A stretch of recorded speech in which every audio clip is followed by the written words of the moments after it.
Tycoon takes Mistress on vacation, but news from his pregnant ex-wife and twins ruins everything. The Seoul skyline glittered beyond the floor-to-ceiling windows of the penthouse office, a testament to the very city Kim Jae-wook had helped reshape with his architectural vision.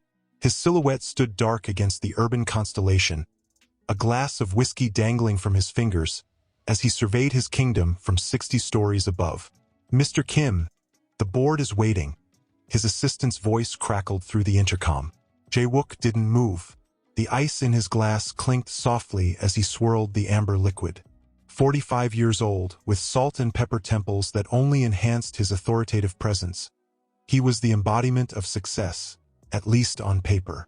"Tell them I'll be there in 5 minutes," he finally responded, his voice carrying the weight of exhaustion that no amount of expensive suits could conceal. He turned to his desk where a framed photo lay face down, a habit he'd developed in the 3 months since the divorce. With hesitant fingers, he lifted it briefly. Kim Mina's smile, radiant as ever, their children Young-hoon and Yuri flanking them on a family trip to Jeju Island 2 years ago, before everything fell apart. The intercom buzzed again. "Mr. Kim," Chairman Park specifically asked. "I said 5 minutes. The sharpness in his voice surprised even him. Jae-wook placed his glass down, the liquid sloshing against the crystal. He straightened his tie, a mechanical gesture of composure. His phone vibrated with an incoming text. Sujene. The sight of her name brought a momentary spark to his tired eyes. "Missing you. Counting the days until our getaway." Heart-suit, his thumb hovered over the screen. This affair had started as a distraction.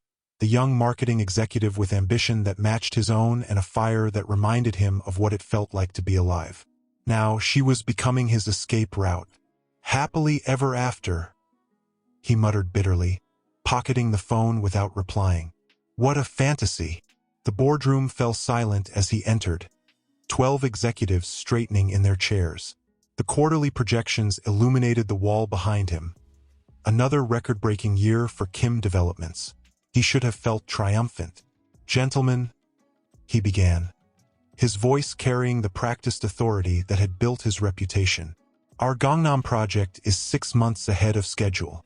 The Riverside development has secured all permits, and our international expansion into Singapore is proceeding as planned." As words of progress and prosperity flowed from his lips, his mind drifted to the emptiness of his luxury apartment, to Young-hoon's cold silence during their last court-mandated visit, to Yuri's tears when he dropped her back at Mina's new house.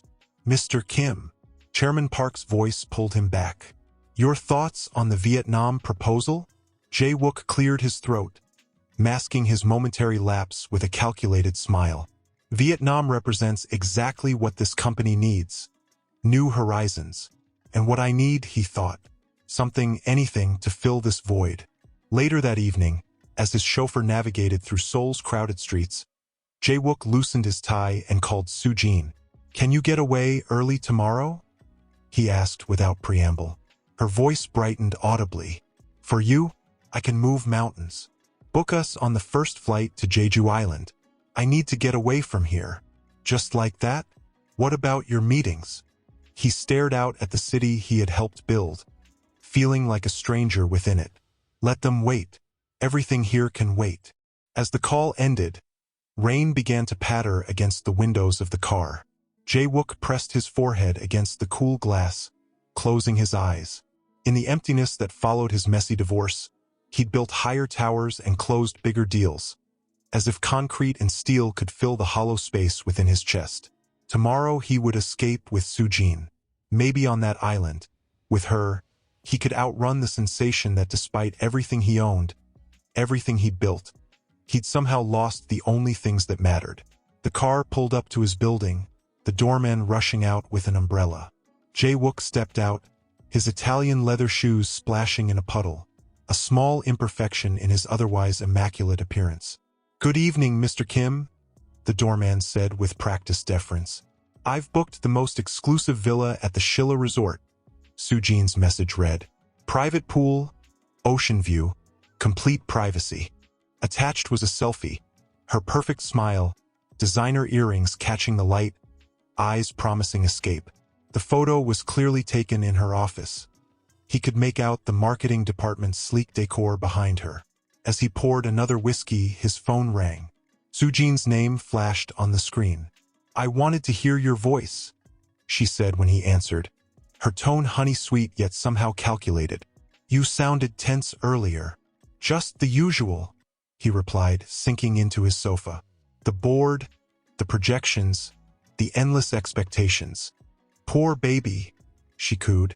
24 hours from now, you'll be watching the sunset with me, forgetting all about Seoul and its demands." Across town, in her modern apartment in Gangnam, Lee Sujene ended the call and placed her phone carefully on her vanity. At 32, she possessed the kind of beauty that turned heads in corporate hallways. Elegant, polished, with an edge of determination in her eyes that men like Jae-wook found both challenging and irresistible. "Was that him?" asked her roommate, Ji-yeon, leaning against the doorframe. Sujene nodded, carefully applying her night serum. "We're leaving for Jeju tomorrow morning." "Must be nice dating the CEO," Ji-yeon remarked, not bothering to hide her judgment. "Those weekend getaways cost more than my monthly salary." Sujene's eyes hardened momentarily in the mirror. "It's not about the money." "No," Ji-yeon raised an eyebrow. "It's about what he represents," Sujene replied, her voice taking on an edge. She turned to face her friend. "Do you know what it's like growing up in Busan with nothing? Watching my mother scrub floors while men like Kim Jae-wook built empires." She stood, moving to her closet where a designer suitcase lay open, already half-packed with carefully selected outfits. She held up a silk dress against herself. "I didn't graduate top of my class and claw my way into this company to stay in marketing forever." "And Jae-wook is your ticket up?" Sujene carefully folded the dress. "He's lonely. The divorce destroyed him more than he admits." She paused, her expression softening slightly. "We're good together. He needs someone who understands his world." "And you just happen to be that someone," Ji-yeon said skeptically. "I love him," Sujene insisted, but her eyes flicked away too quickly. Her phone buzzed with an email notification. She glanced at it and froze, then quickly snatched up the device. "What is it?" Ji-yeon asked. "Nothing," Sujene replied too quickly, her fingers moving rapidly to delete the message. Alone later, Sujene reopened the email, a report from the private investigator she'd hired 3 weeks ago to keep tabs on Mina. The subject line read, "Medical appointment confirmed." The attachment contained a discreetly taken photo of Jae-wook's ex-wife entering an OB/GYN clinic. Her expression guarded as she glanced over her shoulder. Well, Sujene whispered to herself, her perfectly manicured nail tracing Mina's figure on the screen. "Isn't this interesting?" She hesitated, thumb hovering over the forward button, considering whether to send it to Jae-wook. After a moment, she closed the email and instead opened her text messages. "Can't wait for tomorrow," she typed to him. "Just you and me, away from all the complications." She set her phone down and walked to the window, looking out at the same Seoul skyline that Jae-wook had surveyed earlier. But where he saw a reminder of his hollow achievements, she saw opportunity, glittering vertical there for the taking. 3 months, she murmured to herself. 3 months of being the secret, the scandal. Her reflection in the window glass showed a determined smile. But not for much longer. In her bathroom, she opened a discreet drawer and removed a small pill container. Inside were her birth control pills, untouched for the past week. She snapped the container shut with a decisive click. "Jeju Island," she whispered, "where everything changes." Back in his penthouse, Jae-wook stared at her text, unaware of the calculations behind it. He typed back a simple response, looking forward to it, before turning to the large windows that framed the city. Somewhere out there was Mina and his children, living their lives without him. And here he was with everything and nothing. His phone rang, his executive assistant, not Sujene. "Mr. Kim, the Singapore investors have requested an emergency call this afternoon to discuss." "Han Seoul," Jae-wook interrupted, his voice cutting like steel. "I told you yesterday, I'm unavailable until Monday." Director Park can handle the Singapore call. But sir, they specifically asked for you. They're concerned about the... That's why I pay Park twice what he deserves. Jae-wook snapped, pinching the bridge of his nose. Just tell them I'm handling a family emergency. The irony of the excuse wasn't lost on him. Family. The very thing he'd sacrificed on the altar of his ambition. Yes, sir, Han Sol replied, the resignation in his voice palpable. Enjoy your time off. The hesitation spoke volumes. Everyone in the office knew about Sujene, though no one dared mention it directly. Office romances weren't uncommon, but when they involved the recently divorced CEO and a marketing executive 10 years his junior, they became the subject of whispered speculation in break rooms and elevators. 30 minutes later, his private driver pulled up to Sujene's building. She emerged immediately, as if she'd been watching for the car. Even at this early hour, she was immaculate. Hair perfectly styled, makeup flawless, wearing a cream-colored travel suit that probably cost more than most people's monthly rent. A suit he'd bought her, he recalled. Good morning, she said brightly as she slid into the back seat beside him. Her perfume, expensive, subtle, intoxicating, filled the confined space. He found himself smiling despite his fatigue. You look beautiful, and you look exhausted, she replied, running a finger along his jawline. But we'll fix that. The privacy screen was up between them and the driver, affording them a semblance of seclusion. She leaned in, kissing him with practiced passion, her fingers curling around his silk tie. 3 whole days, she whispered against his lips. No board meetings, no crisis calls, no shareholders. Just us. Something in her tone, the possessiveness, perhaps, triggered a fleeting unease in him. He pushed it away, drawing her closer instead. This was what he needed. Escape, forgetfulness, the illusion of happiness. At Gimpo Airport, they were escorted through a private security entrance, one of the perks of his status. As they settled into the first-class lounge, Sujene excused herself to make a call. Work emergency, she explained with an apologetic smile. 2 minutes, I promise. Jae-wook nodded, watching her walk away, noting how heads turned as she passed. There was a confidence in her stride that spoke of ambition barely contained. It was what had drawn him to her initially, that hunger that mirrored his younger self. His phone vibrated. A message from Young-hoon, his son. Mom says you're taking off again. Thanks for the heads up about missing this weekend's visit. Whatever. The words landed like a physical blow. He'd completely forgotten the scheduled visitation with his children. In his rush to escape, he'd once again prioritized himself. His fingers hovered over the screen, uncertain how to respond. Before he could decide, Sujene returned, slipping her phone into her designer handbag.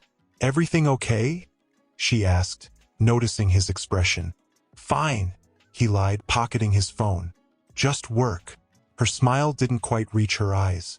Well, that's what this trip is for, to make you forget all that. On the flight, Jae-wook stared out the window as Seoul shrank beneath them, the vast city becoming a miniature model of ambition and heartbreak.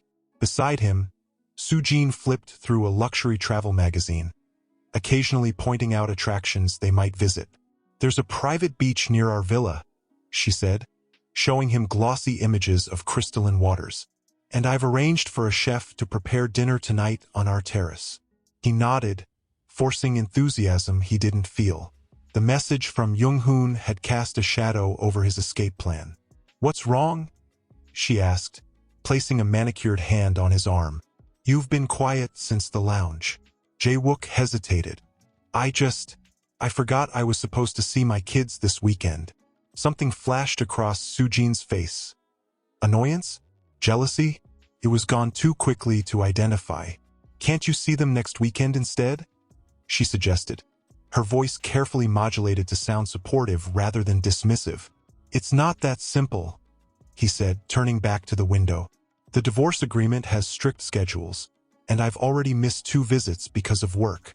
They're teenagers, Jae-wook, she reminded him, a slight edge creeping into her tone. They probably have their own plans anyway. He didn't respond, and she seemed to realize her misstep. She softened, leaning her head against his shoulder. "I'm sorry," she murmured. "I know you missed them, but you deserve some happiness too. Don't you? After everything Mina put you through." The narrative of Mina as the villain was one Sujene had carefully constructed over the months, and one Jae-wook had found increasingly comfortable to accept.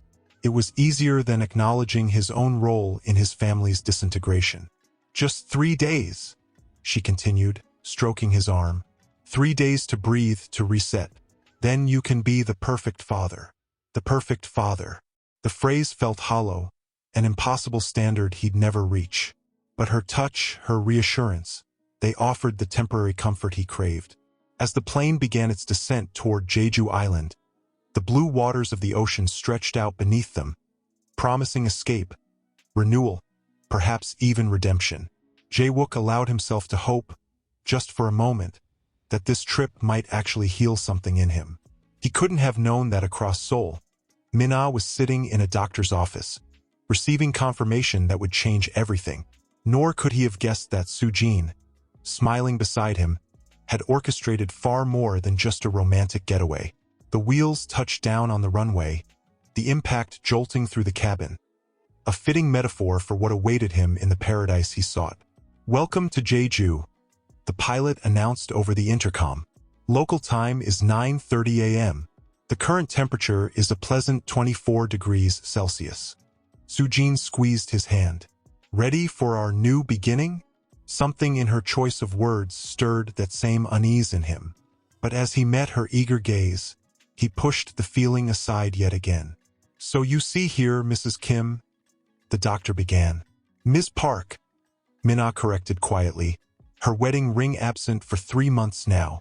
"I've returned to my family name." The doctor nodded apologetically. "Ms. Park, as I was saying, both fetuses are developing perfectly. Identical twins, both girls, approximately 16 weeks along." Mina's fingers trembled slightly as they rested on her still flat stomach. The loose-fitting blouse she wore revealed nothing of her condition to the outside world. A deliberate choice. At 41, pregnancy had come as a shock, twins even more so. "And everything is normal, despite my age?" she asked, her voice steady despite the storm of emotions behind it. "Your tests came back excellent. Both babies have strong heartbeats." The doctor smiled reassuringly. "Have you thought about when you'll tell the father?" Mina's face, still beautiful despite the shadows of exhaustion beneath her eyes, remained composed. A skill perfected during 10 years as the wife of one of Seoul's most prominent businessmen. "That won't be necessary," she replied, gathering her purse. "He's not in the picture anymore." The drive home to her new apartment in Songbukdong, modest by her former standards but still elegant, gave Mina time to think.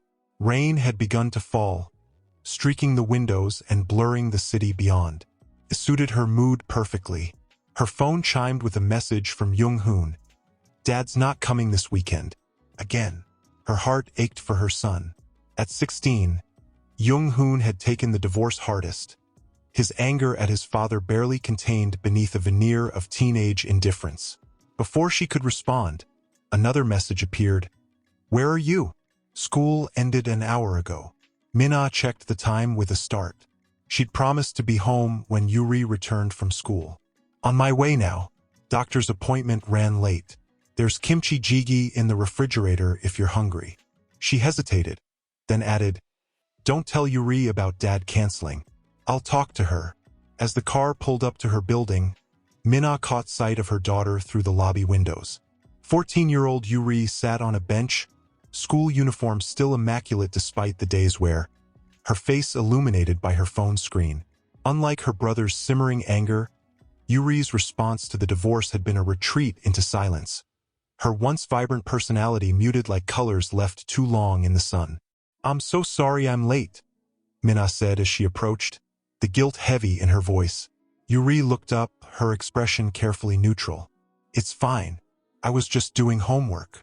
In the elevator, Mina noticed her daughter stealing glances at her, questions visible in her eyes but remaining unasked.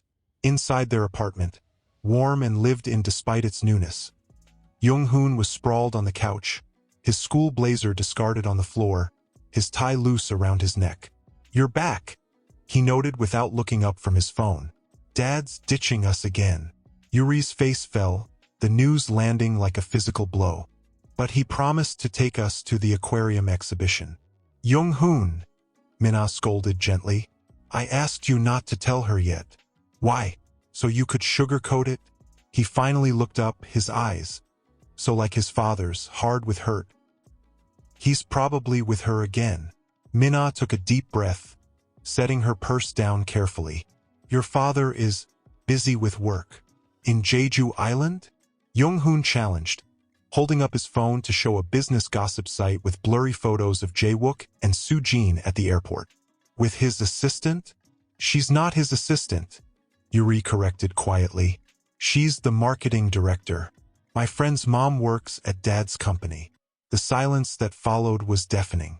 Mina moved to the kitchen, needing physical distance from the conversation, from the pain in her children's eyes that mirrored her own.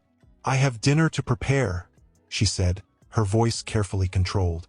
Alone in the kitchen, she braced herself against the counter, one hand unconsciously moving to her stomach. The lives growing inside her represented both her greatest fear and her most profound hope. A future that didn't revolve around Jae-wook and his choices. Her phone buzzed with a text from her doctor. "Remember to schedule your follow-up for next week. And please consider what we discussed about reducing stress during your pregnancy." Mina closed her eyes briefly, remembering the doctor's concerned expression when she'd mentioned she was raising 2 teenagers alone while working full-time at her newly reopened interior design studio. "Mom!" Yuri's voice startled her. "Are you okay? You look pale." Mina turned, forcing a smile. "Just tired, sweetheart." Yuri stepped closer, her perceptive eyes, always seeing too much, studying her mother's face. "You've been just tired a lot lately, and you were sick again this morning." The concern in her daughter's voice nearly broke Mina's carefully maintained composure. Soon, she wouldn't be able to hide her condition. Soon, she would have to tell her children that their family was about to grow more complicated. "Is it because of Dad?" Yuri pressed, misinterpreting her mother's emotion. "Because he's with that woman?" Mina gently tucked a strand of hair behind her daughter's ear, a gesture from simpler times. "Your father's choices are his own. We're going to be fine without him." "Are we?" The question hung in the air, fragile and uncertain. Before Mina could answer, Jung-hoon appeared in the doorway, his anger seemingly replaced by something more vulnerable.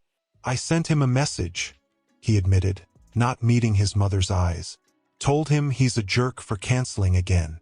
"Jung-hoon," Mina began, but he cut her off. He didn't even reply. The hurt in his voice was palpable.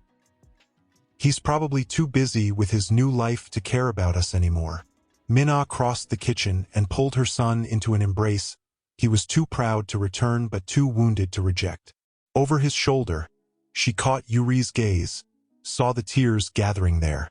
"Your father loves you both," she said firmly, believing it despite everything. "He's just lost right now." Later that night, after the children had retreated to their rooms, Mina sat alone on her balcony. The rain had stopped, leaving the city gleaming under streetlights. She scrolled through her phone to the contact she'd nearly deleted a dozen times.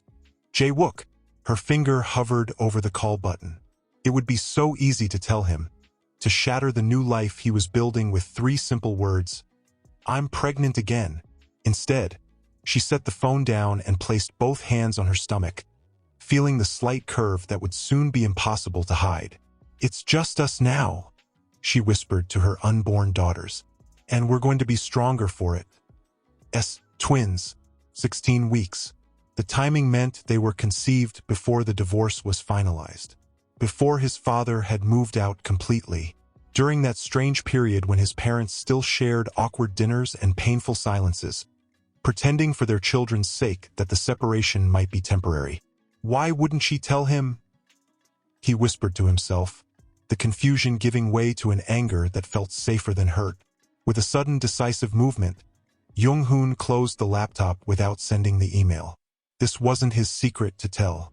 But as he stood in the darkened hallway, listening to his mother's soft voice on the balcony, a different plan began forming in his mind.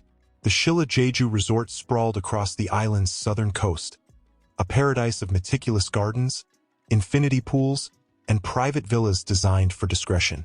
Jae-wook stood on the terrace of their oceanfront accommodation, watching the sunset paint the sky in flames of orange and pink. Behind him, through the open sliding doors, he could hear Sujene's voice as she directed the resort staff arranging their private dinner. "The candles should be placed there, near the railing," she instructed. "And we'll need the wine chilled properly this time. Mr. Kim prefers his white at exactly 8 degrees Celsius. Her attention to detail should have impressed him. Instead, it stirred an uncomfortable recognition. She knew his preferences better after 6 months than Mina had seemed to after 10 years. Or perhaps Mina had known but stopped caring somewhere along the way, worn down by his absences and broken promises. The thought brought a wave of guilt he quickly suppressed. "All set for a perfect evening," Sujene announced, sliding her arms around his waist from behind. "What do you think?" "It's beautiful," he acknowledged, gesturing toward the horizon. The view alone was worth the trip. She rested her chin on his shoulder, her body warm against his back. "You haven't checked your phone in 2 hours. I'm impressed." He chuckled, though the observation struck a nerve. "I'm trying." "Trying to what?" she asked, moving beside him to see his face. "To be present. To stop." He paused, searching for words. "To stop living in my head so much." Something softened in her expression, genuine emotion breaking through her carefully maintained poise. "That's why I wanted this trip. You never allow yourself to just be." The servers finished arranging the table and discreetly withdrew, leaving them alone in the growing twilight. Sujene guided him to the elegantly set table, pouring wine with practiced grace. "To new beginnings," she toasted, raising her glass. Again that phrase, new beginnings, as if his past could be so easily discarded. "To now," he countered, clinking his glass against hers. They ate in comfortable conversation, Sujene skillfully steering topics away from work and toward lighthearted stories and future plans. But as the night progressed, Jae-wook found his mind repeatedly drifting back to Seoul, to his children, to the message from Jung-hoon that remained unanswered. "You're gone again," Sujene observed, setting down her dessert fork with a delicate clink. "Where do you go when you get that look in your eyes?" Jae-wook hesitated, then decided on honesty. "I was thinking about Jung-hoon, about what he said in his message." A flicker of annoyance crossed Sujene's face before she masked it with concern. "What did he say?" "That I'm a jerk for canceling our weekend again." He sighed, pushing his barely touched dessert away. "He's right. He's a teenager," Sujene said dismissively. "They're programmed to be dramatic. I'm sure he's already forgotten about it." The casual dismissal of his son's feelings struck a nerve. "You don't know him." The words came out sharper than intended, and Sujene withdrew slightly, hurt registering in her eyes. "I'm sorry," she said, her voice small. "I just hate seeing you torture yourself like this. You deserve happiness too, Jae-wook." Her hand reached across the table for his, her fingers cool against his skin. The genuine emotion in her eyes made him feel ashamed of his irritation. "I know," he said softly. "I'm sorry too. It's just complicated." She nodded, understanding or at least presenting a perfect simulation of it. "Why don't you call them, just to check in? Then we can enjoy the rest of our evening without this hanging over you." The suggestion surprised him. "Now? Why not? It's only 9. They'll still be awake." She stood, collecting her wine glass. "I'll give you some privacy. Take your time." As she disappeared into the villa, Jae-wook pulled out his phone, staring at the blank message thread with his son. What could he possibly say that wouldn't sound like an empty excuse? Inside the villa, Sujene didn't retreat far. She stood just beyond the terrace doors, watching Jae-wook's silhouette against the darkening sky as he finally began typing a message to his son. Her expression shifted, calculation replacing the warmth she'd shown moments before. She pulled out her own phone, checking an encrypted messaging app. A new message waited from her private investigator in Seoul. Subject visited OB/GYN again today. Appointment notes obtained. You'll want to see this immediately. Attached was a medical report, the same one Jung-hoon had discovered. Sujene's eyes widened as she scanned the document, her fingers tightening around the phone. Twins, she whispered, dismay and determination warring in her voice. On the terrace, unaware of the bombshell Sujene had just received, Jae-wook pressed send on a message to Jung-hoon. I'm sorry about this weekend. I know that doesn't mean much right now, but I miss you and Yuri every day. I'll make it up to you next weekend. Anything you want to do. He waited, watching the screen, hoping for the typing indicator to appear. Nothing came. With a heavy sigh, he dialed Mina's number instead. It rang 4 times before her voice, cautious and surprised, answered. Jae-wook, is everything okay? The familiar sound of her voice, the woman who had shared his life for over a decade, sent an unexpected pang through his chest. Everything's fine, he assured her. I wanted to check on the kids. Jung-hoon messaged me earlier and You canceled on them again, she finished, her tone not accusatory but tired. So tired. A business emergency came up, he lied, the words bitter on his tongue. The silence that followed spoke volumes. Mina had always known when he was lying. They're fine, she finally said. Disappointed but fine. They're resilient. Mina, he began, not sure what he wanted to say. Was there something else? She interrupted, a new edge to her voice. He hesitated. No, just tell them I called. I will. Another pause. Jae-wook. Yes. Are you happy? The question caught him completely off guard. With your new arrangement. Are you happy? Before he could formulate an answer, a sound in the background on Mina's end. A door opening, followed by Yuri's voice calling for her mother. I have to go, Mina said quickly. Goodbye, Jae-wook. The call ended, leaving him staring at the dark screen, the question echoing in his mind. Are you happy? He turned to find Sujene standing in the doorway, her expression unreadable in the dim light. Everything okay with the children? She asked, her voice carefully neutral. They're fine, he echoed Mina's words.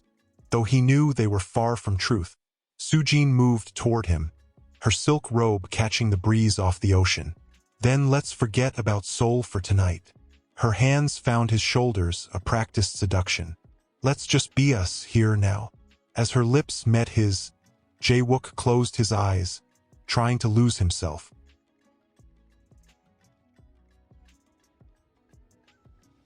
In the moment, in her touch, in the escape she offered. But Mina's question followed him into the kiss. Are you happy? And for the first time, he admitted to himself that he didn't know the answer. I need confirmation now, she was saying. This changes everything. Jae-wook sat up, rubbing his eyes. Last night had been a blur of physical connection that did nothing to ease the emotional distance he felt. Not just from Sujene, but from himself. Mina's question had haunted him through fitful sleep. Are you happy? He reached for his phone. Still no response from Jung-hoon, but a new email notification caught his attention.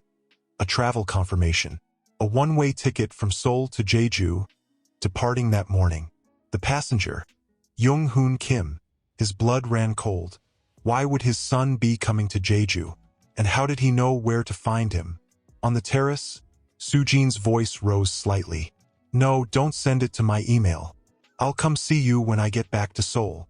Jae-wook moved silently to the doorway, watching as she paced back and forth, her silk robe fluttering in the morning breeze, her free hand gesturing emphatically as she spoke.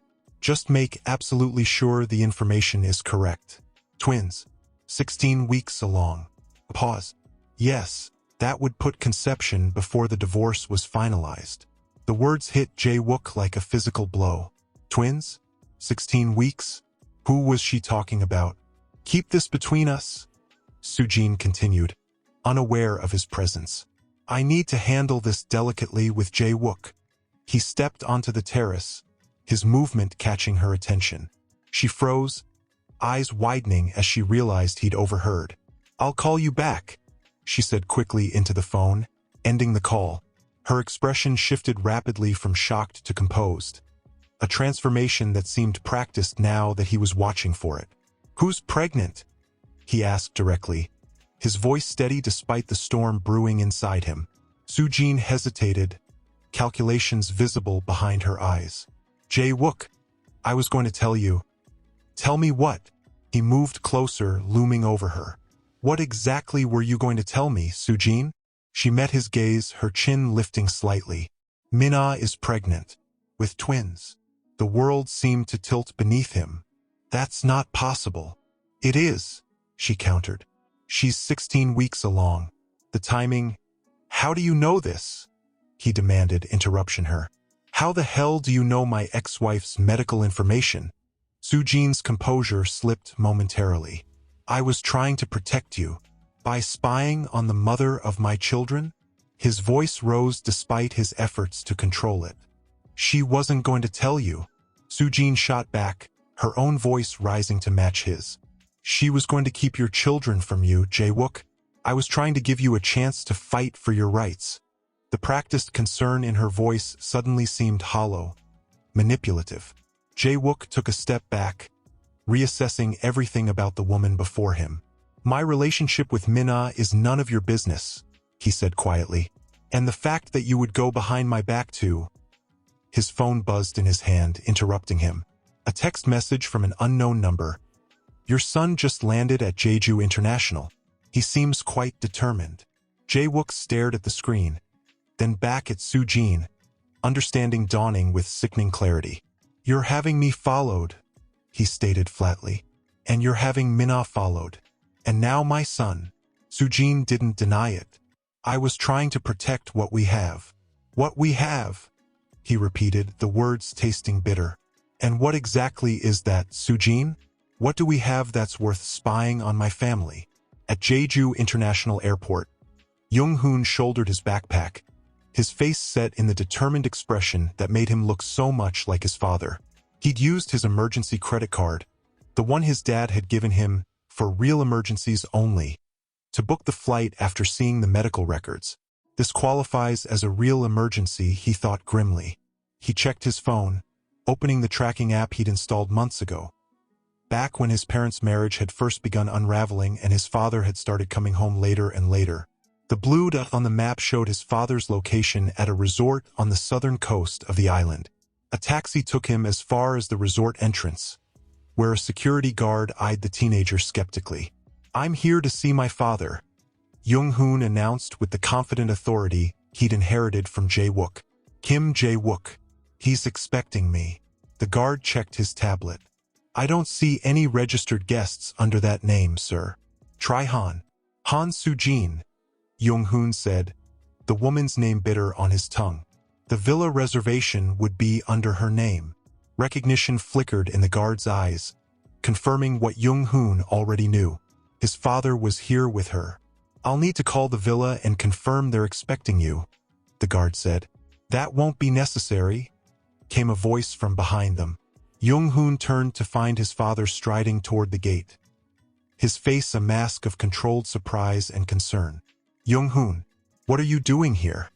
The sight of his father, dressed casually in resort clothes, looking rested in a way he never did at home, sent a wave of hurt and anger through Young-hoon that momentarily robbed him of speech. "Sir, is this young man authorized to enter the resort?" the guard asked. "Yes," Jae-wook confirmed. "He's my son." As the guard stepped aside, Jae-wook approached Young-hoon, reaching out as if to embrace him, then seeming to think better of it when he saw the hardness in his son's eyes. "How did you know where I was?" Jae-wook asked quietly. Young-hoon held up his phone, showing the tracking app. "I've had this on your phone for months. Mom doesn't know." Surprise, then a flicker of impressed respect crossed Jae-wook's face. "That's resourceful. I learned from you," Young-hoon replied coolly. "Always be prepared, right? Always have leverage." The familiar business advice thrown back at him made Jae-wook wince. "Let's talk privately," he suggested, gesturing toward a garden path away from the security gate. There's a lot going on that you don't understand. I understand plenty, Jung-hoon countered, but he followed his father along the path. I understand that you're here with your marketing director, while Mom is alone in Seoul dealing with everything by herself. Jae-wook glanced sharply at his son. What do you mean, everything? Jung-hoon stopped walking, fixing his father with an accusing stare.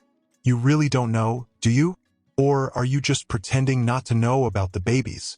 The look of genuine shock on his father's face answered Jung-hoon's question. She really didn't tell you, he murmured, almost to himself. Tell me what, exactly? Jae-wook demanded, although his pallor suggested he already knew the answer. Mom's pregnant, Jung-hoon confirmed, watching his father's face carefully. With twin girls, 16 weeks along. He paused, letting the timing implications sink in. Your daughters. Jae-wook's legs seemed to give out beneath him. He sank onto a nearby bench, his face drained of color. She didn't tell me, he whispered. Why wouldn't she tell me? The raw hurt in his father's voice pierced through Jung-hoon's anger. For the first time, he saw his father not as the powerful CEO or the absent parent, but as a man flawed, confused, hurting. Maybe because you moved on so quickly, Jung-hoon suggested, his tone softer now. Maybe because you're here with her instead of with your family.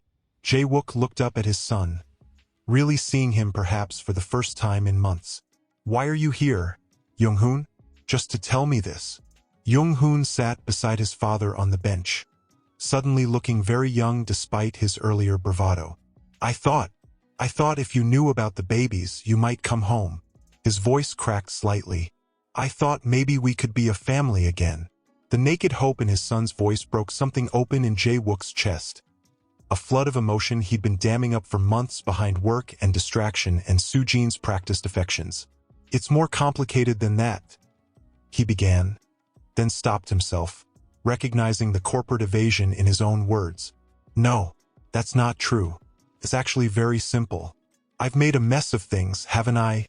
Jung-hoon didn't answer, but his silence was confirmation enough. Does you know about the pregnancy? Jae-wook asked. No, I found Mom's medical records by accident when I borrowed her laptop. Jung-hoon looked down at his hands. She's been sick in the mornings. I thought maybe it was stress or depression. I didn't expect this. Jae-wook ran a hand through his hair, his mind racing. I need to talk to your mother. Will you come home? There was that hope again, raw and vulnerable. Before Jae-wook could answer, a figure appeared on the path. Sujene, immaculately dressed in resort wear, her smile fixed in place but her eyes wary as they took in the tableau of father and son. Jung-hoon, she greeted with practiced warmth. What a surprise. The way Jung-hoon's expression immediately closed off, shifting from vulnerable hope to cold hostility, told Jae-wook everything he needed to know about his son's feelings towards Sujene. Not as surprising as what I just told my father, Jung-hoon replied, his tone icy. But maybe you already knew, considering you have people spying on my mother. Sujene's smile faltered. Her eyes darted to Jae-wook, seeking alliance, but found only cold assessment. I think, Jae-wook said slowly, rising to his feet, that it's time we all headed back to Seoul. As the implications of his words registered on Sujene's face, her composure finally cracked completely. You can't be serious, she hissed, forgetting Jung-hoon's presence. You're going back to her? After everything we've built? Jae-wook placed a protective hand on his son's shoulder. We're done here, Sujene. Have the resort bill my office directly for the remaining nights. As he guided Jung-hoon back toward the main building, Sujene called after them, her voice carrying on the ocean breeze. She trapped you once with a pregnancy, and now she's doing it again. Don't be a fool, Jae-wook.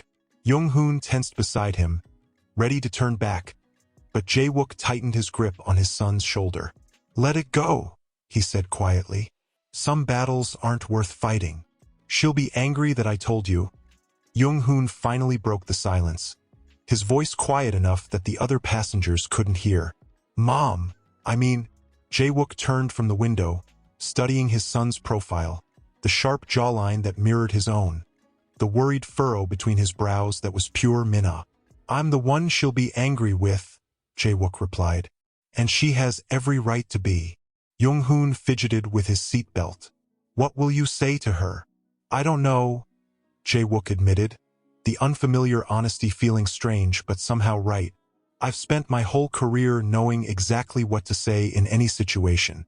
But with your mother, you always said preparation is key to any negotiation," Jung-hoon offered, a slight challenge in his tone. A rueful smile touched Jae-wook's lips. "Is that what you think this is? A negotiation? Isn't it?"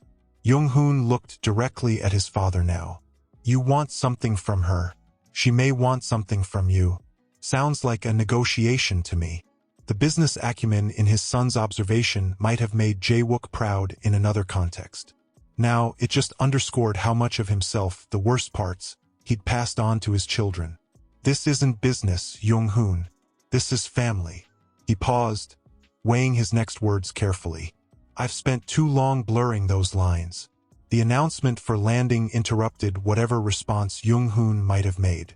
As the plane descended toward Gimpo Airport, Jae-wook felt a strange vertigo that had nothing to do with altitude. Mina was in her studio when the doorbell rang. Her new workspace occupied what should have been the dining room of the apartment, a compromise that allowed her to work from home more often. Dressed in loose linen pants and an oversized sweater that concealed her barely showing pregnancy, she was arranging fabric swatches for a client presentation when Yuri appeared in the doorway. "Someone's at the door," her daughter announced unnecessarily, the bell having rung for a second time. "Can you get it?" "I'm right in the middle of this color arrangement," Mina replied, not looking up. Yuri hesitated. "I think it's Dad. His car is outside." Mina's hands stilled on the fabric swatches. "What? Jung-hoon isn't even home yet. He's supposed to be at his friend's house studying. Maybe he came back early?" Yuri suggested, but her tone indicated she didn't believe it either. The doorbell rang a third time, more insistent. Mina rose slowly, smoothing her hands over her sweater, a protective gesture that had become habit. "I'll get it," she said, moving past her daughter, whose eyes were wide with a mix of hope and apprehension. Mina took a steadying breath before opening the door. Nothing could have prepared her for the sight that greeted her. Jae-wook stood there, still in his casual resort clothes, his expression a complex mix of hurt, anger, and something else she couldn't quite name. Beside him, looking simultaneously defiant and guilty, was Jung-hoon. "You're supposed to be at Miho's," she said to her son, the first words that found their way out of her shocked mind. "I went to Jeju instead," Jung-hoon replied, meeting her eyes directly despite the guilt written across his face. "I told Dad about the babies." The world seemed to tilt beneath Mina's feet. She gripped the doorframe, her knuckles turning white. "You had no right," she whispered, unsure which of them she was addressing. "Can we come in?" Jae-wook asked quietly. "Please, Mina. I think we need to talk." She stepped back wordlessly, allowing them to enter. In the hallway behind her, Yuri stood frozen, her eyes darting between her parents and brother, trying to make sense of the tension crackling in the air. "What babies?" she finally asked, her voice small. Mina closed her eyes briefly, feeling the careful structure of protection she'd built around her children crumbling beneath the weight of secrets revealed too soon. "Why don't you and Jung-hoon go to the cafe downstairs for a little while?" she suggested to Yuri, her voice steadier than she felt. "Your father and I need to talk privately." "No," Jung-hoon said firmly. "No more secrets. No more pretending everything's fine when it's not." He turned to his sister. "Mom's pregnant. With twins. Dad's twins." Yuri's gasp cut through the apartment like a physical thing. Her eyes dropped to Mina's midsection, as if expecting to see evidence of this bombshell. "Is that true?" she asked her mother, her voice trembling. Mina shot Jung-hoon a look of pure betrayal before turning to her daughter. "Yes," she admitted softly. "I was waiting for the right time to tell you both. How about before I went all the way to Jeju to confront Dad?" Jung-hoon muttered. "That's enough?" Jae-wook cut in, his tone carrying the authority that had once silenced boardrooms. Young-hoon, take your sister downstairs. Your mother and I need to talk. For once, Young-hoon didn't argue. He nodded, gently guiding a shell-shocked Yuri toward the door. Before leaving, he turned back, meeting his mother's eyes. I'm sorry, he said, but someone had to do something. The door closed behind them, leaving Mina and Jae-wook alone in a silence that seemed to pulse with all the words unsaid between them over the past months. You look well, he finally said, a painful attempt at normalcy. Mina moved to the living room, needing to sit down, the exhaustion she'd been fighting for weeks suddenly overwhelming. Don't, she said simply, sinking onto the couch. Don't pretend this is a normal conversation. Jae-wook remained standing, his hands shoved into his pockets in a gesture of uncertainty she'd rarely seen from him. When were you going to tell me? He asked, his voice carefully controlled. I wasn't, she admitted, seeing no point in lying now. The truth landed like a physical blow. Jae-wook actually took a step back, as if she had struck him. They're my children too, Mina. Like Young-hoon and Yuri are your children? She countered, an edge creeping into her voice. The ones you see when it's convenient? The ones you cancel on to go to Jeju with your girlfriend? He had the grace to look ashamed. That's not fair. No?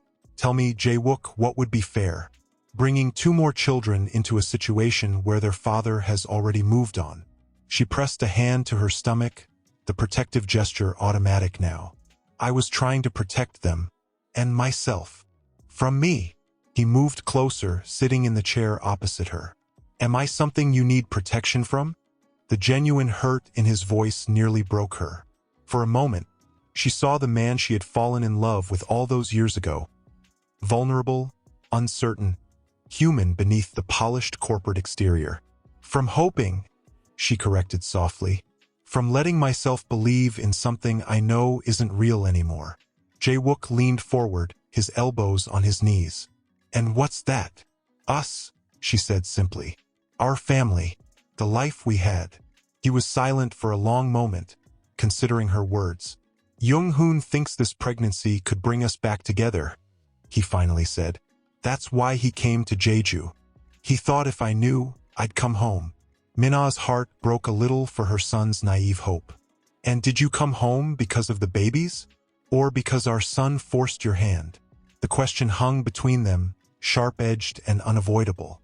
I came because I needed to see you, Jae-wook answered, his voice low and intense. Because I needed to understand why you would keep this from me. Would it have mattered? Mina asked, a lifetime of hurt in the question. Would it have changed anything? How can you ask me that? Genuine anger flashed in his eyes now. Of course it would matter. How could you think so little of me? You left us, Jae-wook, she reminded him, her own anger rising to meet his. You chose your freedom, your new relationship, your perfect marketing director with her perfect understanding of your needs. He stood abruptly, pacing the living room that had once been familiar to him. Is that what you think? That I left you for Sujene? Didn't you? The question emerged as barely more than a whisper. Jae-wook stopped pacing, turning to face her fully. No, he said firmly. I left because I thought we were broken beyond repair. I left because every time I looked at you, all I could see was how I'd failed you. Failed us. The raw honesty in his voice stripped away Mina's defenses. And Sujene. An escape, he admitted. A distraction. He laughed humorlessly. One that apparently had her own agenda. Did you know she was having you followed? That's how I found out about the pregnancy. She had someone access your medical records. Mina's eyes widened in shock. That's illegal. That's invasive? Controlling? Jae-wook sighed heavily.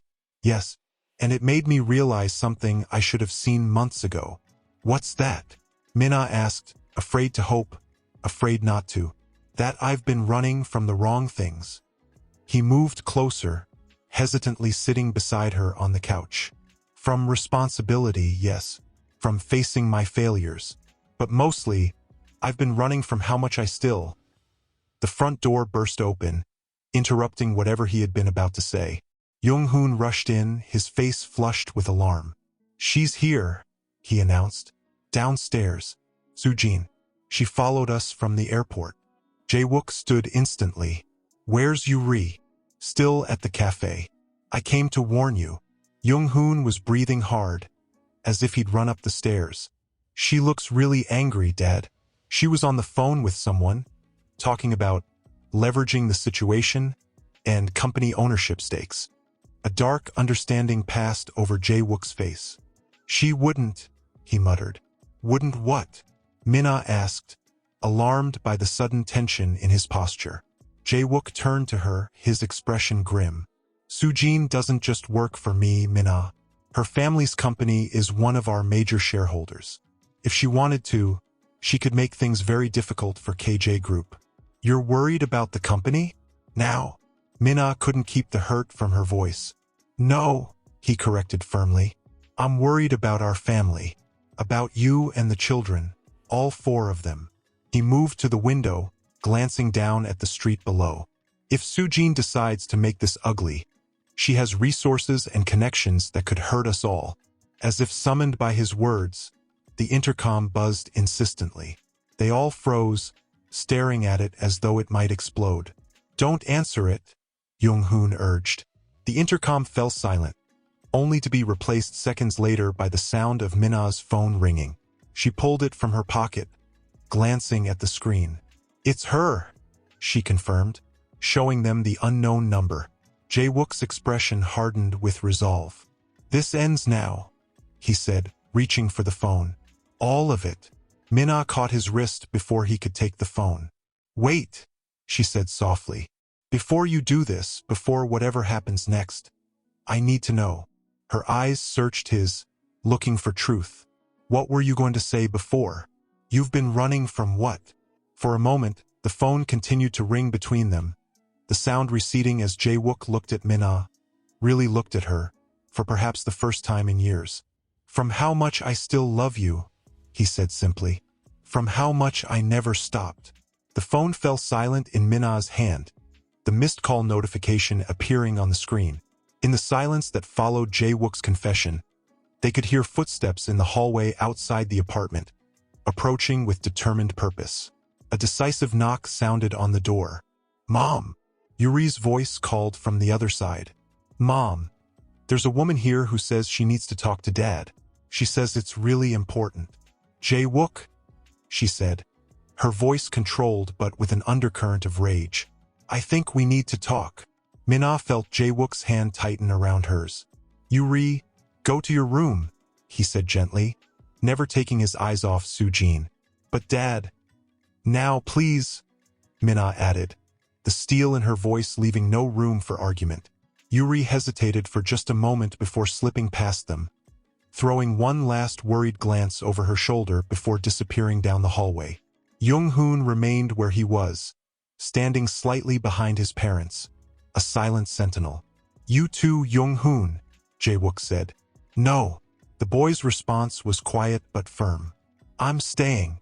Before Jae-wook could argue, Sujene stepped forward, uninvited, into the apartment. How quaint. The family united against the intruder. Her smile was brittle. "May I come in? Or should we discuss your betrayal in the hallway, where all your neighbors can hear?" Mina stepped aside, a reflexive courtesy that felt wrong the moment she did it. This was her home, her sanctuary, and yet some part of her still played the perfect hostess, even to the woman who had replaced her in her husband's life. Sujene moved into the living room with the confidence of someone accustomed to commanding any space she entered. Her gaze swept over Mina's modest apartment, lingering on the fabric swatches scattered across the dining table, before finally settling on Mina herself, specifically on the loose sweater that concealed her pregnancy. "So it's true," she said, her voice suddenly quiet. "I thought perhaps it was just another tactic, a way to manipulate him back to you. But you're actually pregnant. This isn't something we need to discuss with you?" Jae-wook interjected, moving to stand beside Mina. Sujene's laugh was sharp and without humor. "No, I think we do, considering I just spent 2 weeks planning our future together." A future that apparently included your ex-wife's unborn children all along. I didn't know, Jae-wook said simply. Didn't you? Sujene's eyes narrowed. You expect me to believe you had no idea? That this is all just some miraculous coincidence that happened to surface the day after I presented you with the partnership agreement? Mina looked at Jae-wook, confusion evident in her expression. Partnership agreement? It's nothing, he said dismissively. Nothing? Sujene's voice rose. 3 months of negotiations, restructuring the entire leadership team of KJ Group, bringing my family's shares into alignment with your vision for the company. That's nothing to you? Young-hoon stepped forward. Is that what this is really about? The company? Sujene's gaze flicked to him, something like pity crossing her features. Oh, you poor boy. Did you think this was about love? That's sweet. She turned back to Jae-wook. Tell him what we've been building together while you've been playing the remorseful ex-husband. A flush of anger colored Jae-wook's face. That's enough, Sujene. No, I don't think it is. She crossed to the window, looking out at the Seoul skyline with its scattered lights beginning to brighten against the early evening sky. I've invested too much to walk away quietly. My family has invested too much. Your investment was in the company, not in me, Jae-wook replied, his voice hardening. The business arrangement can stand regardless of personal relationships. Sujene turned, genuine hurt flickering across her face before being replaced by calculation. Can it? My father doesn't invest in companies, Jae-wook. He invests in people, in relationships, in trust. She walked toward him slowly. And how do you think he'll react when he learns you've been lying to me? To us? All this time? I never lied to you, Jae-wook countered. Mina and I were separated when you and I met. The pregnancy, that was before. I didn't know about it until today. Mina cleared her throat. I think I should have a say in this conversation, considering I'm the one being discussed as if I'm not here. She stepped forward, meeting Sujene's gaze directly. Whatever business arrangements you had with Jae-wook, they have nothing to do with me or my children. Your children? Sujene raised an eyebrow. From where I stand, those children you're carrying are as much a part of KJ Group's future as any business contract. Heirs to the company that will one day control shares that my family has invested in. She smiled thinly. So yes, I believe they have everything to do with me. The calculated coldness in her voice sent a chill through the room. Mina instinctively placed a protective hand over her stomach. You're talking about my unborn children as corporate assets, she said quietly. Do you hear yourself? Something flickered in Sujene's eyes. Shame, perhaps, or doubt, before hardening once more. I'm being practical. Someone has to be. Get out. The command came from Young-hoon, surprising everyone. He stood taller now, a glimpse of the man he would become visible in his stance. Get out of our home. Sujene looked at him as if seeing him for the first time. This isn't your decision, young man. He's right, Jae-wook said, his voice quiet but firm. It's time for you to leave, Sujene. And then what? She demanded. You come back here and play happy families? Pretend the last year never happened? That you didn't tell me just last week that you were considering my father's offer to become a permanent part of our family's business. Mina turned to Jae-wook, the hurt evident in her eyes. Is that true? Jae-wook ran a hand through his hair, a gesture of frustration. It was a business discussion, Mina. One of many possibilities I was considering for the company's future. For our future, Sujene corrected. Don't rewrite history now that it's inconvenient. There is no our future, Jae-wook said firmly. Whatever was between us, it's over. The words landed with finality. Sujene's composed facade cracked for a moment, real pain showing through before she marshaled her features back into professional detachment. I see. She straightened her jacket, a nervous gesture at odds with her cool tone. Well, this puts us in an awkward position, doesn't it? Professionally speaking. The business partnership can continue, Jae-wook offered, his tone softening slightly. Your father's investment in KJ Group is sound. The projected returns are better than anything else on the market right now. How generous of you, Sujene replied, sarcasm dripping from every word. But I'm afraid things aren't that simple. What does that mean? Jung-hoon asked, suspicion evident in his voice. Sujene reached into her bag, pulling out a slim folder. It means that the partnership agreement your father was about to sign includes certain personal guarantees, including a seat on the board for me, regardless of my relationship status with Jae-wook. She held the folder out toward Jae-wook, who made no move to take it. I never agreed to that clause, he said carefully. No, but you did agree to review the final draft this weekend, she countered. The draft that my father's lawyers have already approved. The draft that, should you refuse to sign now, will lead to my father pulling not only his new investment but calling in the loans he's already made to support your expansion into the Chinese market. The blood drained from Jae-wook's face. That would bankrupt KJ Group. Yes, Sujene agreed simply. It would. Mina stepped back, the magnitude of the situation becoming clear. This isn't just about you and Jae-wook, is it? This is about power. Control. Business is always about power and control, Sujene replied. Something your husband understands perfectly well. She emphasized the word husband with subtle malice. Ex-husband. Jung-hoon corrected automatically, though his voice lacked conviction. Sujene's smile was knowing. Is he? The divorce was never finalized. Was it? Another detail that seems to have slipped Jae-wook's mind during our time together. Mina turned to Jae-wook, confusion written across her features. What is she talking about? The papers were filed months ago. Jae-wook couldn't meet her eyes. I never submitted the final paperwork, he admitted quietly. There was always something more pressing, some reason to delay. So technically, Sujene continued, a hint of triumph in her voice. You're still very much married, which makes our relationship the affair, not your reconciliation. She looked between them, her composed exterior belying the storm within. Quite the twist, isn't it? The revelation hung in the air, changing everything and nothing simultaneously. Mina felt dizzy with the implications, steadying herself against the back of the couch. Why? She asked Jae-wook softly. Why wouldn't you tell me that? Before he could answer, Sujene interjected. Because he wanted to keep his options open. It's what he does. She placed the folder on the coffee table, just as he's doing now, weighing his options. Family or fortune, heart or legacy. Her voice hardened. But I'm not giving him that choice anymore. She retrieved her phone from her pocket, holding it up.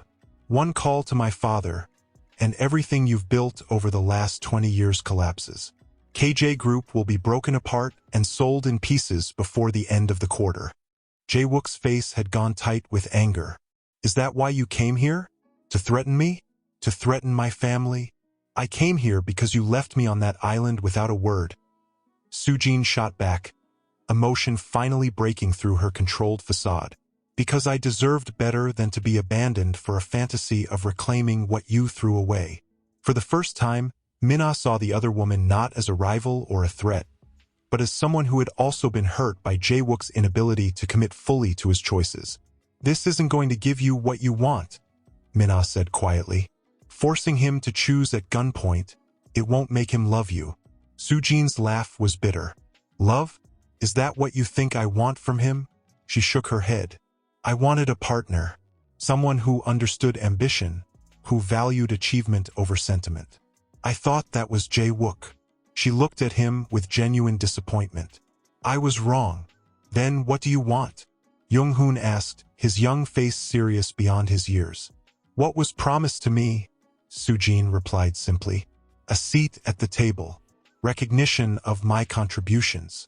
The future I was told I could help build. She tapped the folder on the table. It's all in there. Legal, binding, and completely separate from any personal entanglements. Jae-wook moved to the table, finally picking up the folder. And if I sign this, your father leaves KJ Group intact? Jae-wook? Mina protested. You can't seriously be considering this. I built that company from nothing, he said, his voice tight with restrained emotion.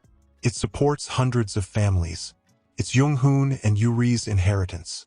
And now, he looked at Mina's stomach, it's the future for our new children too.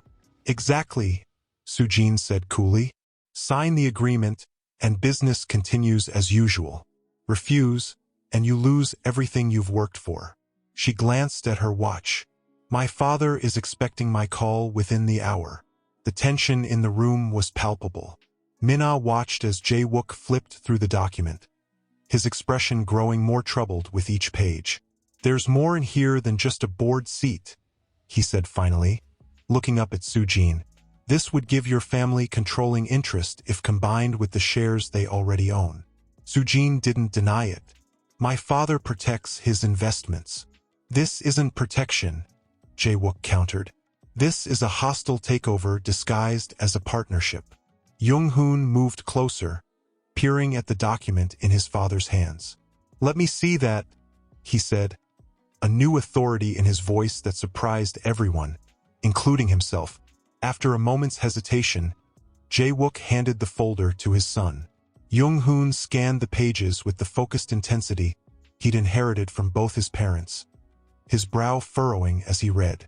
There's a clause here, he said finally, looking up at Sujene, about family shares. It states that all current and future family members with KJ Group bloodlines must pool their voting rights under the new partnership structure.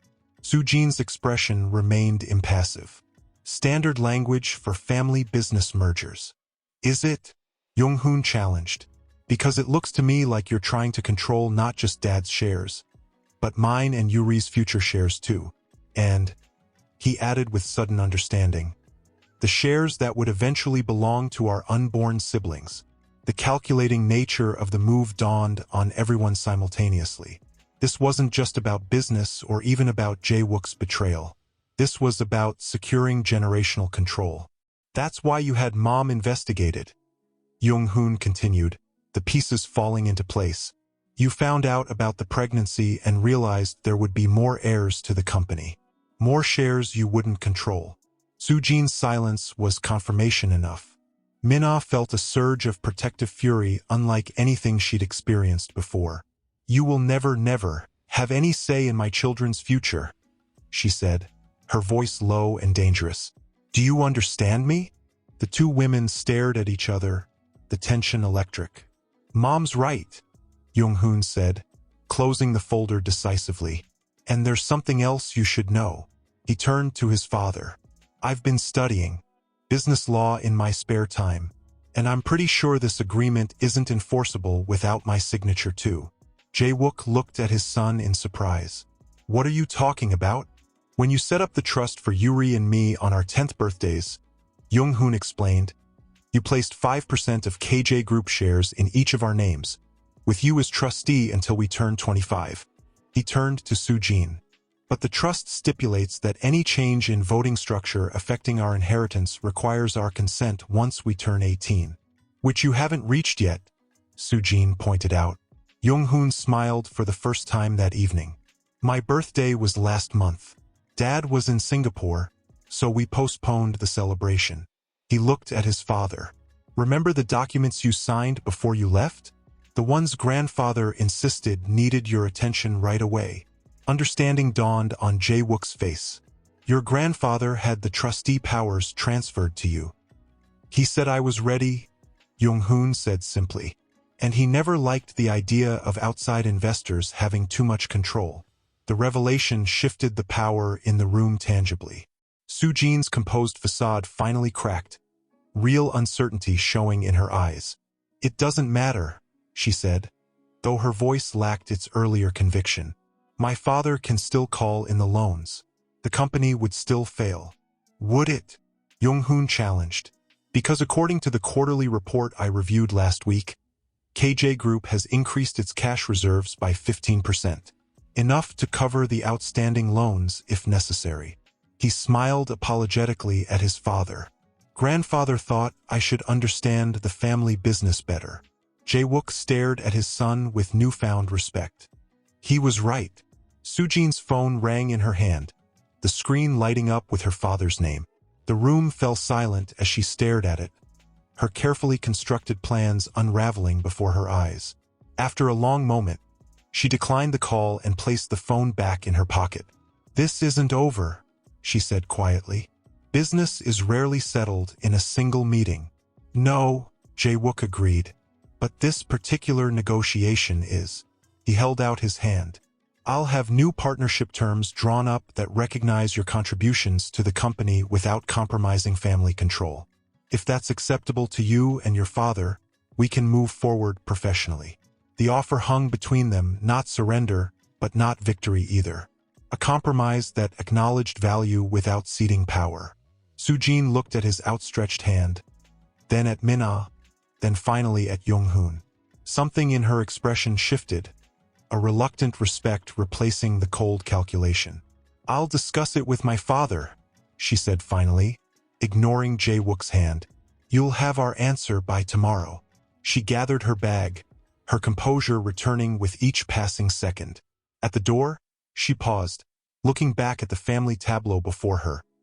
Jae-wook, Mina, and Young-hoon standing together, united by blood and choice. "For what it's worth," she said softly, "I did care for you, Jae-wook, perhaps not in the way you needed, but in the only way I knew how." Before he could respond, she was gone, the sound of her heels fading down the hallway like the receding threat of a storm that had changed course at the last moment. In the silence that followed, Mina released a breath she hadn't realized she'd been holding. "Your grandfather has been teaching you business strategy behind our backs?" she asked Young-hoon, a hint of maternal indignation in her voice. Young-hoon shrugged, suddenly looking like a teenager again rather than the corporate negotiator who had just emerged. "He said someone needed to look out for the family's interests while Dad was distracted." Jae-wook winced at the characterization but couldn't argue against its accuracy. "I've made so many mistakes," he said quietly, running a hand over his face. "With the business, with Sujene, but most of all with all of you." Mina approached him cautiously, the evening's revelations still settling between them like new furniture in a familiar room, changing the landscape of their relationship in ways they had yet to fully navigate. "You never filed the divorce papers," she said, her voice neither accusatory nor hopeful, simply questioning. Jae-wook met her gaze directly. "No. Why?" He looked away, then back, honesty replacing the corporate mask he'd worn for so long. "Because every time I tried to sign them, I remembered our wedding day, the promise I made. For better or for worse." He swallowed hard. "I told myself I was just being practical, keeping options open, but the truth is, I couldn't bear to make it final." Before Mina could respond, Yuri's voice came from the hallway where she had clearly been listening despite being sent to her room. "Does this mean you're coming home, Dad?" The simple question contained worlds of hope and hurt, expectation and fear. All of them turned to look at the young girl standing there, so like her mother in appearance but with her father's direct gaze. Jae-wook looked at Mina, the question in his eyes clear. This was her home now, her space, her domain. Any return would be on her terms, not his. Mina felt the weight of multiple gazes. Her children's, Jae-wook's, even the unborn twins she carried, all waiting for her response. A response that would set the direction for all their futures. "That," she said carefully, "is something your father and I need to discuss." She looked at Jae-wook, allowing a small smile to soften her words. "Properly this time, with everything on the table." It wasn't forgiveness, not yet. It wasn't reconciliation, not fully.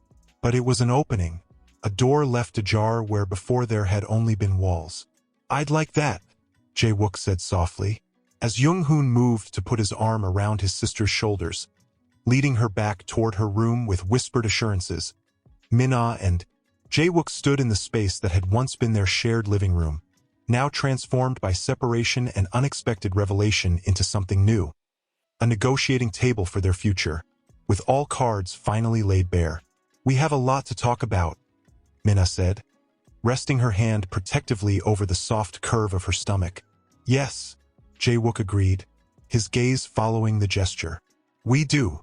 So this is why you left Jeju without a word, Sujene said, her voice dangerously calm as her gaze moved from Jae-wook to Mina, lingering pointedly on their joined hands. Yuri's eyes widened at the sight of her parents standing together, a flicker of hope crossing her face before uncertainty returned. Yuri, Mina said gently, go to your room, please. But Mom. Now, Jae-wook added, his tone brooking no argument. The teenager hesitated, then slipped past them into the apartment, casting one last wary glance at Sujene. May I come in?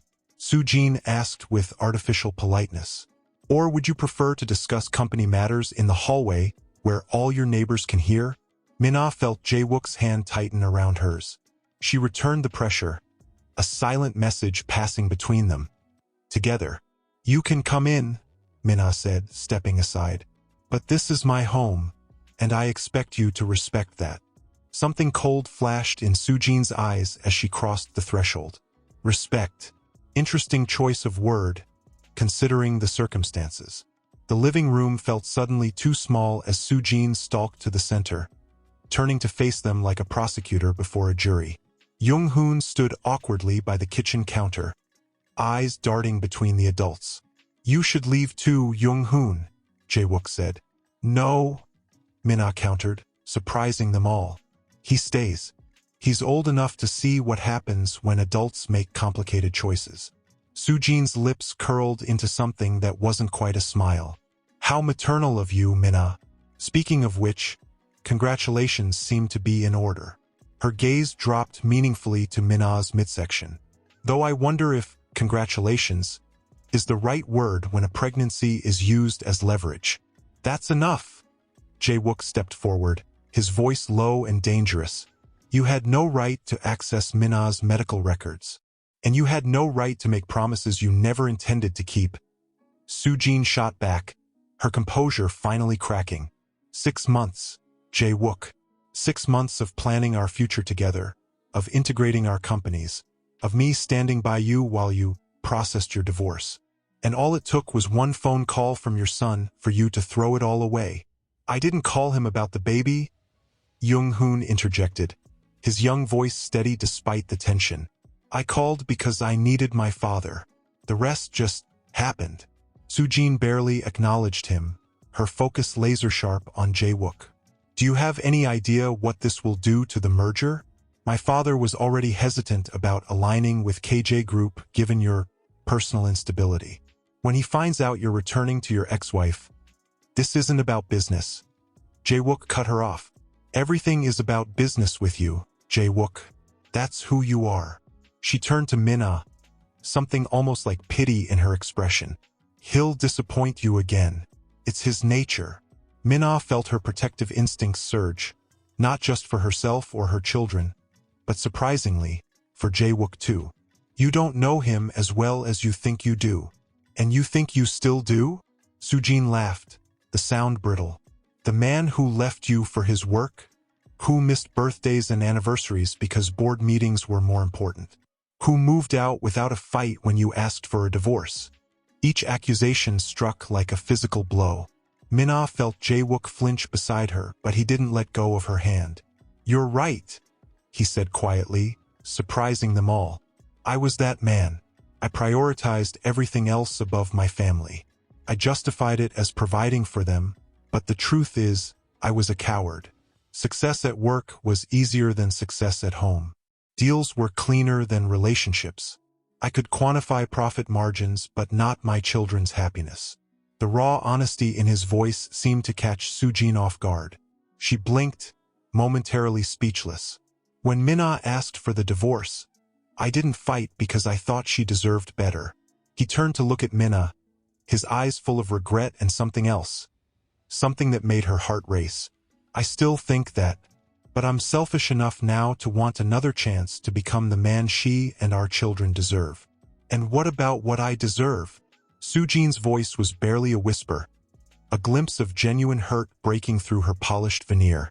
For the first time, Mina felt a flicker of sympathy for the other woman.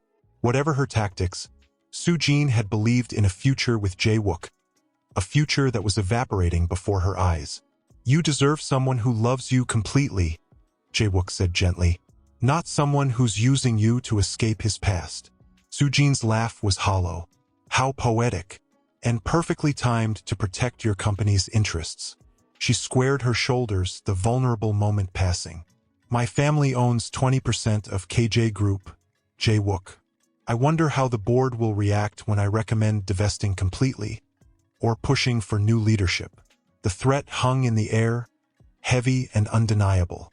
Is that what this is about? Jung-hoon stepped forward, his young face set in determination. You're threatening Dad's company because he won't be with you? Jung-hoon, Mina began, wanting to shield him. No, Mom. She needs to hear this. He turned to Sujene. I've been interning at KJ Group since I was 15. I've watched how Dad built it, how all those employees depend on it. Would you really hurt all those people just because you're hurt? Sujene stared at the teenager, something shifting in her expression. You sound just like your father. I'll take that as a compliment, Jung-hoon replied without missing a beat.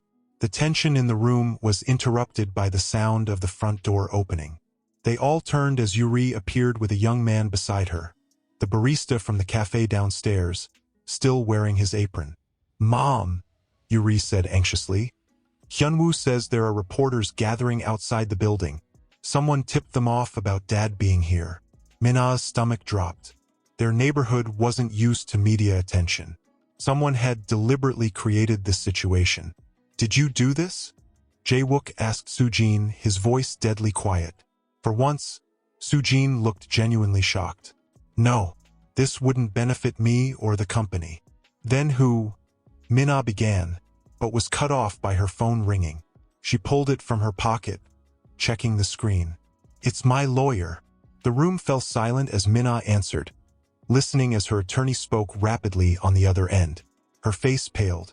What is it? Jae-wook asked when she hung up.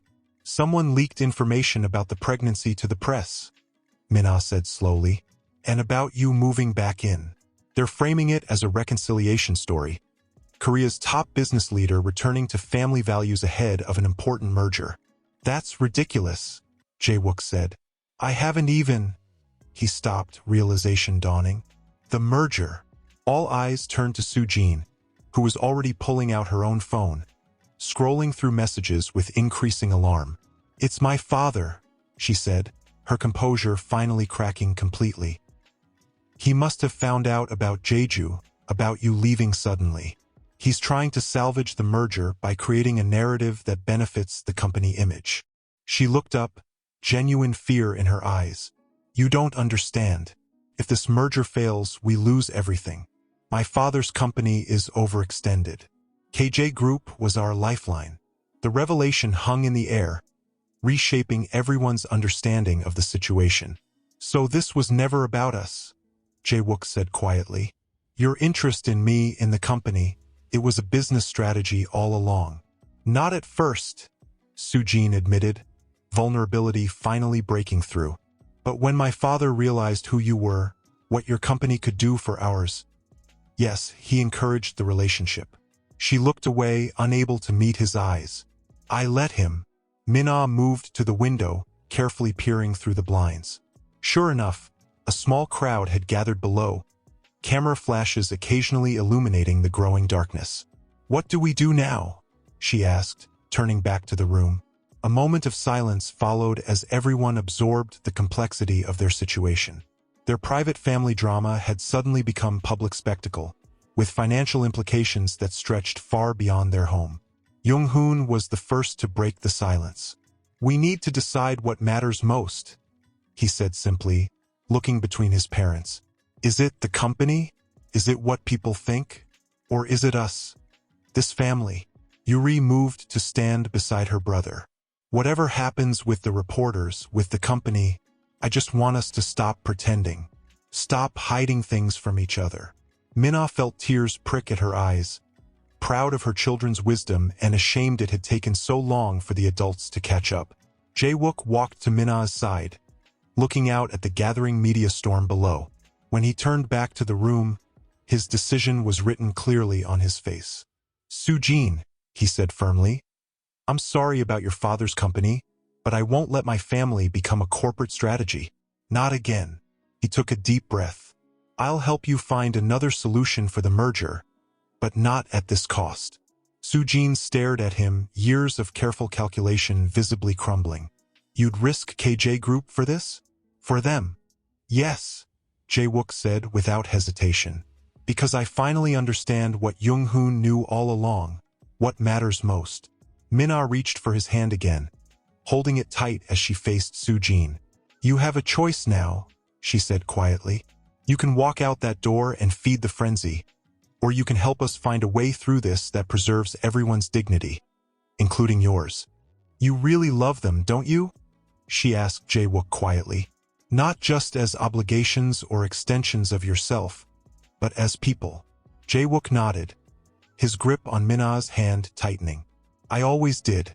I just forgot how to show it. Sujene turned to Mina, really seeing her for perhaps the first time. Not as a rival or an obstacle, but as a woman who had built a life from the ruins of broken promises. My mother advised me against this relationship, she admitted, her voice barely above a whisper. She said a man who could walk away from his family once would do it again. A bitter smile crossed her lips. I should have listened. The admission hung in the air, unexpected and disarming. Mina found herself responding with honesty of her own. Jae-wook didn't walk away, she said quietly. I asked him to leave. There's a difference. Sujene's eyebrows rose slightly. You're defending him? To me? I'm clarifying the truth, Mina replied. The rest of our story is ours alone. Something shifted in Sujene's expression, a reluctant respect, perhaps. She straightened her shoulders and made her decision. I'll talk to my father, she said finally. I'll tell him the merger needs to proceed on its own merits, not through personal connections. She glanced toward the window where camera flashes continued to illuminate the gathering darkness. And I'll have my PR team manage this situation. We'll release a statement saying KJ Group and Park Industries remain committed to their business relationship despite personal changes. Thank you, Jae-wook said simply. Sujene nodded stiffly. Don't thank me. This isn't for you. It's for the hundreds of employees who don't deserve to suffer because of our personal drama. She turned to Jung-hoon, surprising him with direct address. Your father built something worth saving. Remember that, whatever else happens. Jung-hoon straightened under her gaze. I will. With a deep breath, Sujene gathered her composure around her once more, like armor being reassembled piece by piece. She moved toward the door, pausing with her hand on the knob. I'll have your personal items shipped from my apartment, she said to Jae-wook, not turning around. Don't contact me directly. Our lawyers can handle the rest. She opened the door, then hesitated one final time. I hope those babies are worth what they've cost, she said softly, and then she was gone, the door closing behind her with a quiet click that somehow felt more final than a slam. The apartment felt suddenly larger, as if her departure had created space for them to breathe again. The young barista, Hyun-woo, shifted awkwardly by the entryway. I should probably get back to work, he said, gesturing vaguely downstairs. Good luck with everything. Thank you for the warning about the reporters, Mina said warmly. Would you use the back exit? I'd rather not add to the spectacle outside. After he left, the family stood in silence, absorbing the magnitude of what had just happened and what it meant for their future. Yuri was the first to break the stillness, her young face a mixture of hope and uncertainty. Is Dad really moving back home? She asked, looking between her parents. Mina felt the weight of everyone's expectations pressing down on her. She hadn't invited Jae-wook back, not formally. The past few days had been a hurricane of revelations and emotions, leaving little time for careful consideration of what came next. We haven't discussed that yet, she said carefully, watching her daughter's expression fall. But we will. Tonight. Why not now? Yuri pressed, an edge of frustration in her voice. We're all here. We're all listening. Yuri, Jung-hoon warned quietly. This isn't the time. When is the time? His sister shot back. We've been waiting for years for them to figure things out. And now with the babies coming, that's exactly why we need to be thoughtful, Mina interjected gently. This isn't just about what we want in the moment. It's about building something sustainable. She looked at Jae-wook, finding unexpected strength in his steady gaze. Your father and I need to talk privately. About many things. Jae-wook nodded. Your mother is right. He moved to Yuri, placing his hands on her shoulders. I know you want certainty right now, but rushing important decisions is what got us here in the first place. We need to get it right this time, for all of us. Yuri's eyes welled with tears, but she nodded, her shoulders sagging under the weight of deferred hope. Why don't you two get something to eat in the kitchen? Mina suggested gently. Your father and I will talk in my room. As the children reluctantly retreated, Mina led Jae-wook to her bedroom, the room that had once been theirs in a different apartment, in what felt like another lifetime. She closed the door behind them, leaning against it as if it could support the weight of all she was feeling. I don't even know where to begin, she admitted. Jae-wook sat on the edge of the bed, tentatively, as if unsure of his right to occupy the space. Maybe with what you want, he suggested quietly. Not what you think is right or practical or best for everyone else. Just what you want, Mina. The question was deceptively simple, yet she found herself struggling to answer. She'd spent so long adapting to circumstances, adjusting expectations, recalibrating dreams, that the purity of simple want felt almost foreign. I want, she began, then faltered. The truth rushed forth anyway. I want to stop being afraid, of being hurt again, of watching the children be hurt again, of building something that might collapse. Jae-wook nodded, absorbing her words without defense or denial. I understand that fear, he said. I've earned it. Mina moved away from the door, walking to the window instead. Outside, the reporters were still gathered, though their numbers had thinned. Somewhere out there, Sujene was probably managing the situation with her characteristic efficiency, drawing attention away from this small apartment and the fragile hope taking root within it. When I found out about the pregnancy, Mina said, her back still to Jae-wook, I was terrified, not just of doing it alone but of telling you, of disrupting the new life you were building, of forcing you back into something you had chosen to leave. I never chose to leave you, Jae-wook said quietly. Not really. I left myself first, the version of me that remembered what mattered. By the time you asked for the divorce, I was already gone. Mina turned to face him, struck by the rawness of his admission. What changed? In Jeju, what was different?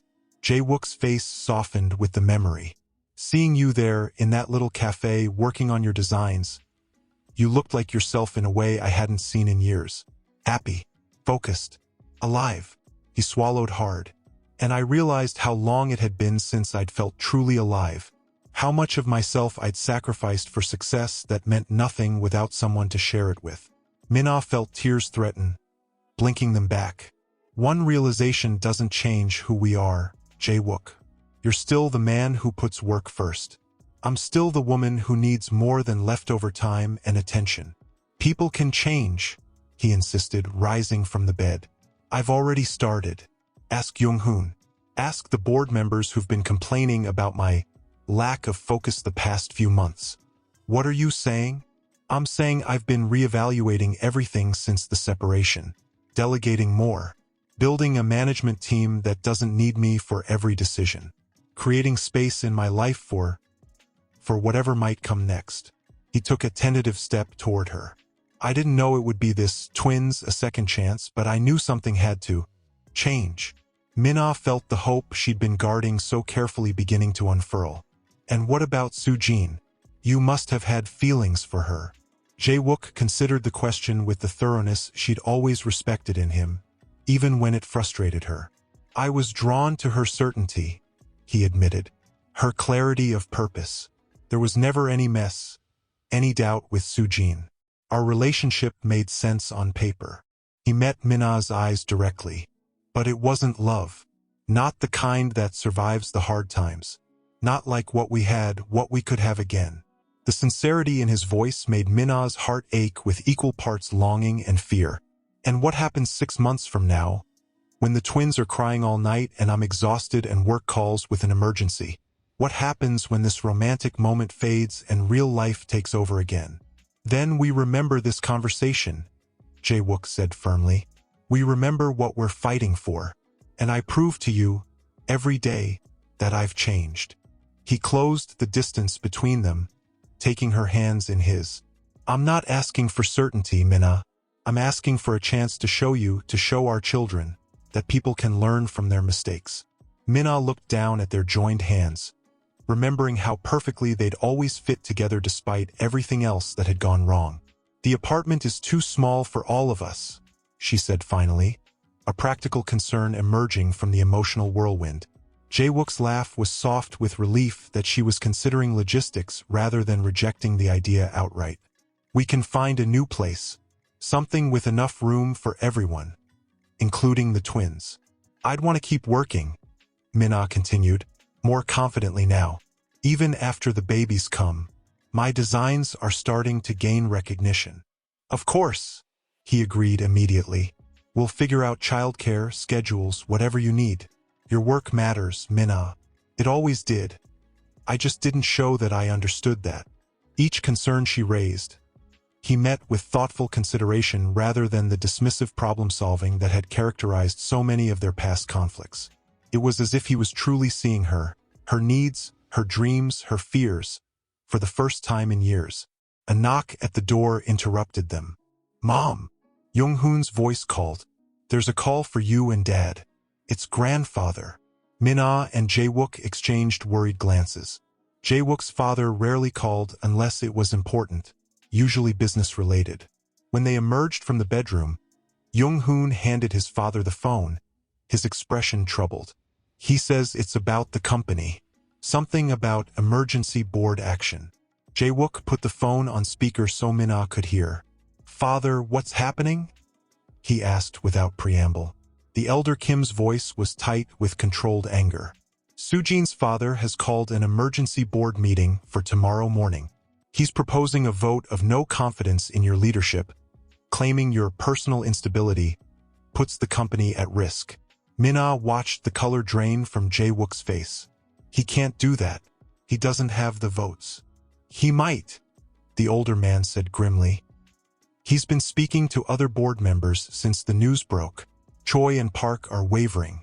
If they side with him, with the shares the Park family already controls, they could force me out. Jae-wook finished, the implications sinking in. Mina felt a familiar dread rising. This was how it always began. A crisis at work, promises made to family pushed aside, priorities rearranged. The cycle starting anew before the old one had even been properly broken. What do you need to do? She asked quietly, already knowing the answer. Jae-wook looked at her, then at his children watching with apprehensive expressions, then down at the phone in his hand. The embodiment of the competing claims on his attention, his time, his heart. I need to protect the company, he said slowly. Too many families depend on those jobs. He paused, then added with surprising firmness. But I need to protect this family too. He turned back to the phone. Father, are you still on the board attendance records as a non-voting emeritus member? Yes, the elder Kim confirmed. Why? Because I need you to call in some favors, Jae-wook said, a plan clearly forming. And I need you to witness something important first thing tomorrow. Mina watched, a mixture of anxiety and admiration swirling within her as Jae-wook began outlining a strategy. Not to choose between family and work this time, but to defend both simultaneously. The determination in his voice was familiar, but the priorities driving it were transformed. As he spoke, his free hand found hers again, squeezing gently. A promise without words that this time would be different, that they would face whatever came next together. Outside, the last of the reporters were giving up for the night, unaware that the Real story was just beginning to unfold behind closed doors. A story not of scandal or corporate intrigue, but of a family finding its way back to each other against all odds and preparing to fight for their new beginning. You don't have to come, Jae-wook said softly, watching her nervous gestures. This could get ugly. Mina shook her head. We agreed. Together this time. She met his gaze steadily.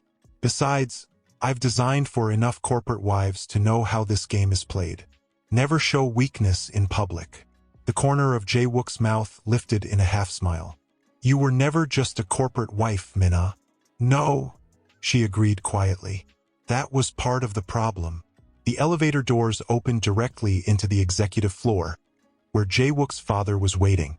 The elder Kim's expression softened at the sight of Mina, a complexity of emotions crossing his weathered face. Mina, he said, inclining his head respectfully. It's been too long. Father Kim, she replied with equal formality, though the old affection remained beneath the surface. This man had always been kinder to her than her own father, even when the marriage was crumbling. The board is assembled, he said, turning to Jae-wook. Park brought his entire legal team. Sujene is there as well. Jae-wook nodded, his jaw tightening. And the other arrangements? In place, his father confirmed. Though I still think it's the right decision, Jae-wook interrupted firmly. He reached for Mina's hand, squeezing it once before releasing it. Shall we? The boardroom fell silent as they entered, 24 faces turning to stare. Mina recognized many of them. Men who had dined at their home, women who had cooed over Yuri as a baby.